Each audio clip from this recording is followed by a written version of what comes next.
Hello, students. Today we are going to discuss about the concept of bubble sort. What is bubble sort after all? I mean, you have to compare the two elements, first two elements. If out of order, you have to exchange them to put in order. So, let's say you have a an array like that. Say you have an array like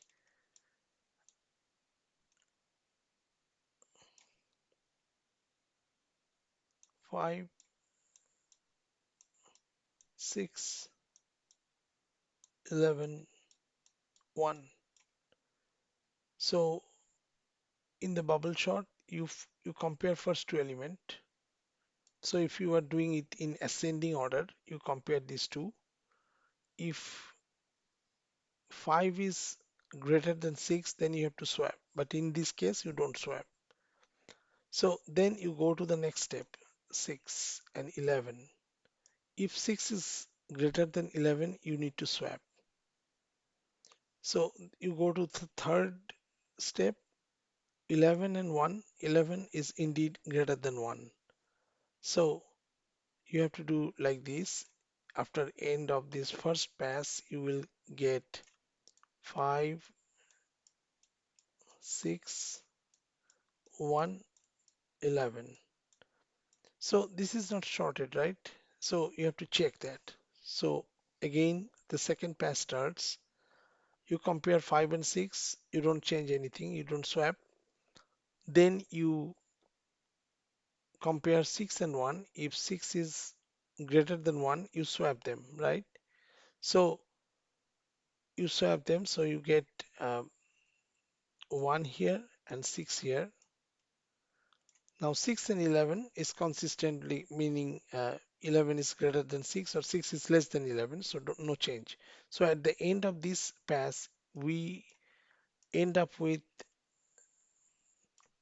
5, 1, 6, 11. Now comes the next pass. Here you compare 5 and 1. 5 is greater than 1, so you have to swap. So it becomes 1, it becomes 5. Now 5 is less than 6, so no change here. 6 is less than 7, no change here. So you got your array after this pass. So this was the first pass, this is the second pass, this is third, this is fourth. You still have to run another pass.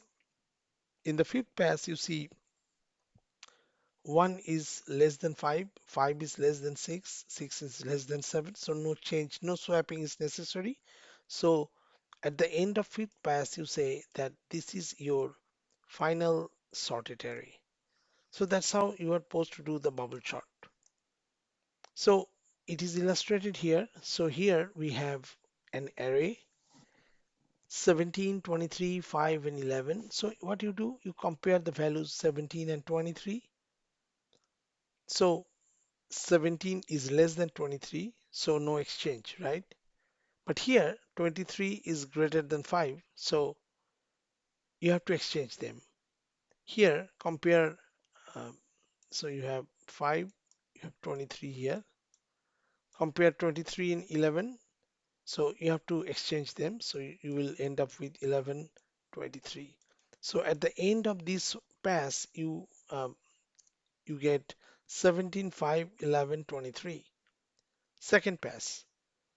This is not in correct order, so you exchange. Now this becomes 5, this becomes 17. This is not in correct order, so you exchange. This becomes 11, this is 17. Now 17 and 23, compare them, they become in correct order, no change. So at the end of this pass, we end up with this one, 5, 11, 17, 23. Now comes the third pass.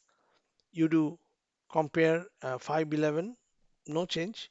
11, 17, no change. 17, 23, no change at all.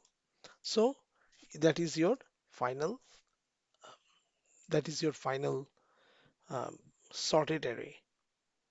So how do you implement that in code? So in order to implement that in the code, all you have to do is as follows. So you have this this one. So you start with a virtual function bubble sort. You define another virtual function swap, which has two variables a and b. You can swap them together. Now you define the main function. This is your size. So this is your sample array, which you have to order. Now, first you print the unsorted number, right? Then you apply the bubble sort and you print the sorted number. So how will you code the bubble sort? This is this way. So you define two variables. This is the function here. Define two variables, max element and index. So then what you do here, you just run a loop. First loop, these are the pass loop. So you run it from maximum to 0, and then within each loop, each pass, what you do, I mean, this is the you were running this loop from maximum size to minimum size, right? So you start with this one, then what you do here, you just start running it. So your maximum element index equals 0, index less than max element, index plus plus, and then you compare array with first index with the index plus 1.